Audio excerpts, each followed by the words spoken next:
Alright, hey guys, it's your boy BlingBling. This is my buddy Trent. What's up? And today we're here to react to 3 real horror stories that are creepy as hell by Mr. Nightmare. Alright, let's get going. Let's not waste any time.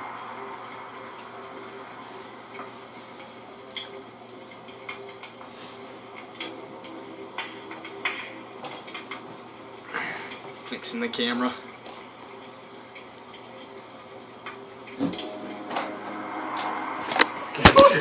Shit. Should we restart? My sister Danielle and I were home alone one Friday night when our parents were out. I was 12 and she was 13.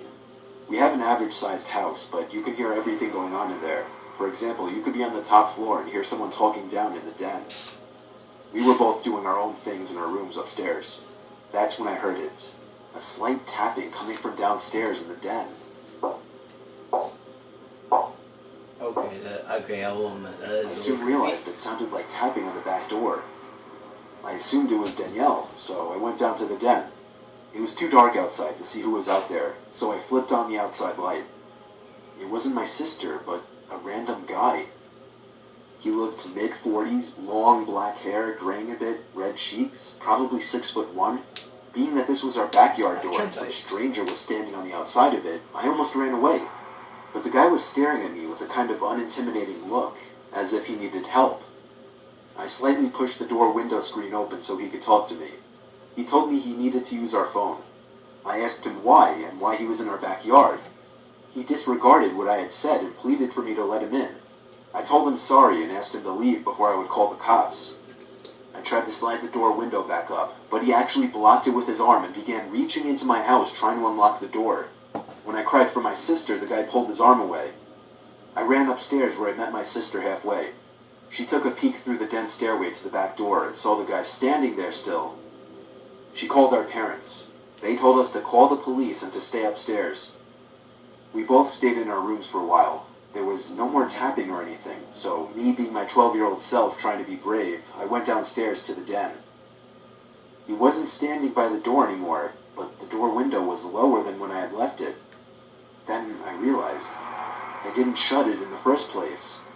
I walked closer to the door and then looked to my left. Ah, that The bitch door fucked to the up. office was now open. I could have sworn it was shut earlier. She screwed up already. Yeah. It was too dark to see anything inside, and there was no way I was going in there. I took out my phone, opened the camera, turned on the flash, and pressed the button.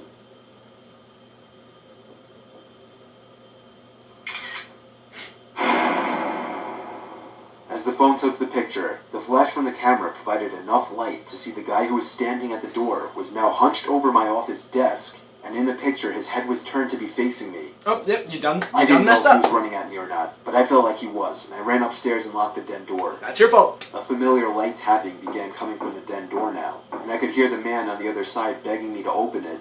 I cried for my sister again and bluffed to the man, saying the cops were here.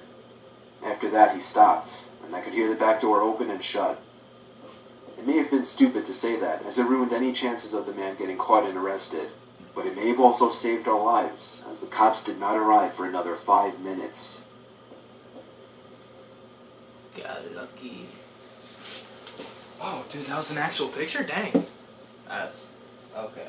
I'm not gonna be able to get some This sleep story is tonight. told from the author's father's point of view. Story 2. Me and my girlfriend's brother had been talking about hunting, and I decided to take him on a hunting trip. I think 4. It was his 4 first to time going, 3. so I wanted to take him somewhere think where I 4. was sure he would get a deer. Set 3. Let's just listen. So I asked my uncle if he could go to his place, and he told me we could stay there for the weekend. I told him that was perfect and that we'd stay. Me and Adam got our stuff together and headed that way. It was a secluded property right smack dab in the middle of nowhere in Braxton County, West Virginia. We got to my uncle's. He had his truck started and told them to hop in. We get in, and I ask him where we're going. He told me to my hunting cabin about 10-15 miles out. When we finally made it to the cabin, it fell below our expectations. 2 rooms, very small. As soon as we unloaded our stuff, he was gone. He told us to have fun and waved goodbye from his truck. Later, when we were getting settled for the night, we realized there were no curtains or lights, just lanterns. We didn't like being so exposed, so we hung clothes over the windows. Not long after, we climbed into bed. Then within a few minutes, there was a noise outside, like metal trash cans being banged against one another.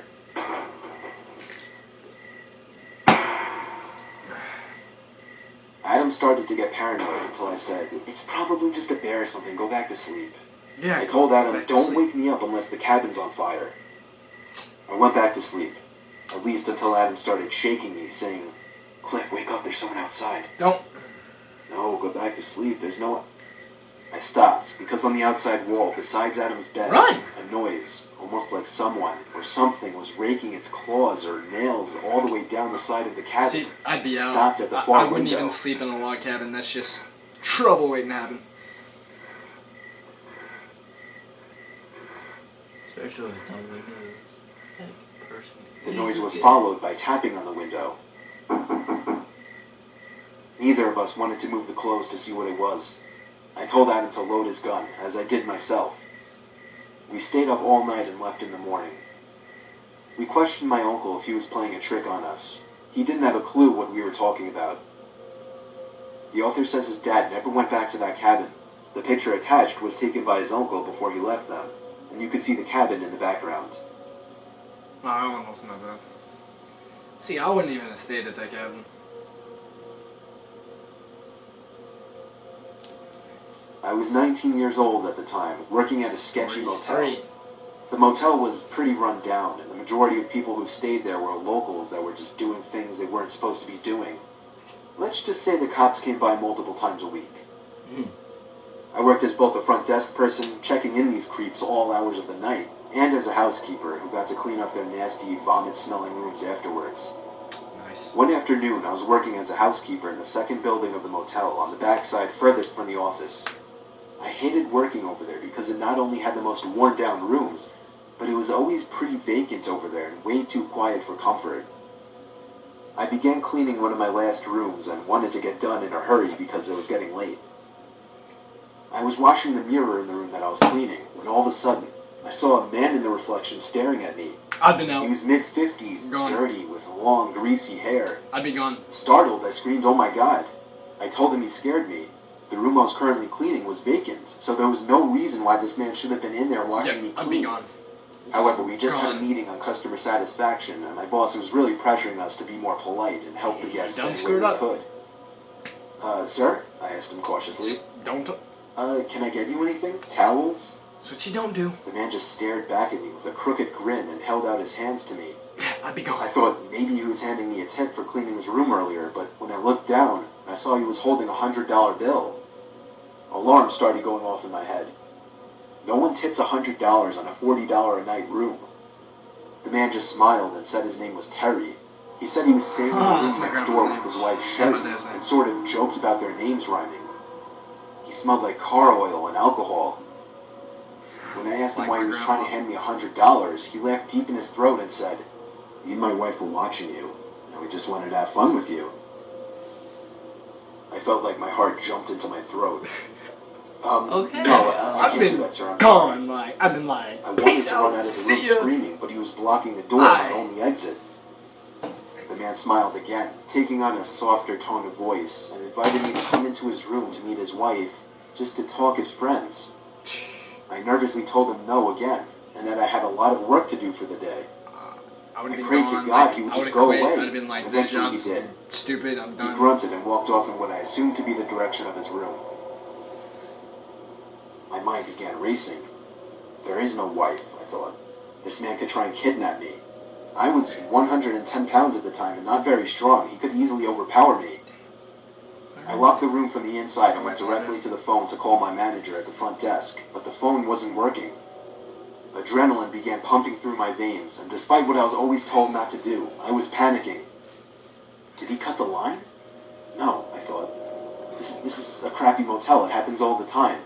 But I just have to get out. I remembered that I had my cell phone out on my housekeeping card, but that was outside the locked door. I'd have to open the door to get it. I cautiously opened the door to the room that I was cleaning and peered out. I didn't see anyone, so I frantically began searching my cart for my cell phone. Why not drive your car away? I was wasting too much time looking for it, so I just decided to run as fast as I could and make a break for the front desk in the office. There you go. Then from behind me, I heard the man again, but this time he was screaming to someone else, "She's running, she's getting away." Damn. I could hear his shoes slamming against the pavement after me. I quickly turned the corner, grabbed my key card, and let myself into a stockroom and locked the door. Within moments, I heard the sound of the dirty guy and someone else running outside, searching for me.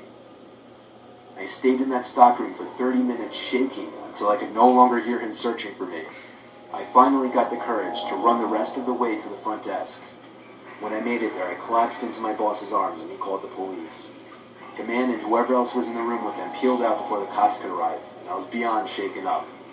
According to the police who ran a search, this wasn't the first time he had done something like this, and he was actually wanted for sexual assault, gross sexual imposition, and in the past was once charged with rape. A few weeks later, on what happened to be my birthday, this guy was caught. A few weeks after that, I quit. I will never again work at another motel. I wouldn't. Told you to. Alright, well, stuff like that, like, I'd run. I mean, this one wasn't as bad as the first one I did. The first one was like, it really got me with the window and the Chinese food I ate that night. Yeah, that was weird, but it wasn't too bad. Like, in most of those cases, I'd just be out. I wouldn't even, like, even if it was my house, like the guy in the picture, I would have bull sprint to my, like, neighbor's house or something and been like, call the cops. But, peace out, guys. Twisms.